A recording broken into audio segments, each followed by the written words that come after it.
Former President Donald Trump is endorsing Judiciary Chair Jim Jordan as the next Speaker of the House. In a statement on Truth Social, Trump said, quote, "He is strong on crime, borders, and our military vets and the Second Amendment," adding he will be a great Speaker of the House and has my complete and total endorsement. The former president changed course after saying yesterday that he would actually consider being a temporary House Speaker if needed.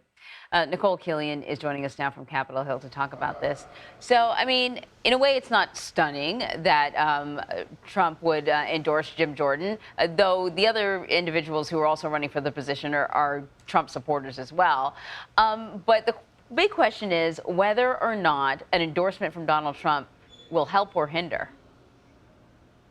Yeah, well, in the short term and potentially long term, I mean, it's likely to help Jim Jordan, considering that he is a close ally of the president. And I actually did have a chance to speak with Congressman Jordan just before he received that endorsement about his relationship with the former president, as well as the state of the race. Take a listen. I've been very encouraged. We've had, we got from Scott Perry, Chairman of the Freedom Caucus, supporting me, to Jeff Van Drew, who 4 years ago was a Democrat and switched parties, supporting me publicly. And we got committee chairman, watch it, don't trip there, committee chairman, and all kinds of members. So I feel like the momentum is all moving in a really good direction.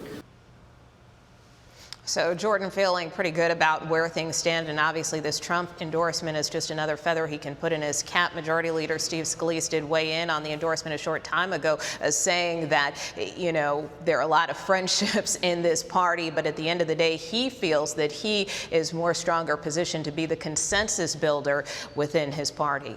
And so which groups are the contenders speaking with today? So they continue to speak to a variety of factions within the GOP conference. Today, we expect the candidates to address freshman Republican lawmakers as well as members of the House Freedom Caucus. Yesterday, they spoke with members of the Main Street Caucus, which is a mix of moderates and conservatives. So really, the idea behind this is to try to shore up support among as many factions of the party as they can. And then, Jim Jordan opposes more aid to Ukraine. Where does Scalise land on this, and how important is this particular issue? I know that a lot of Republicans are concerned about overall spending. What about spending on Ukraine?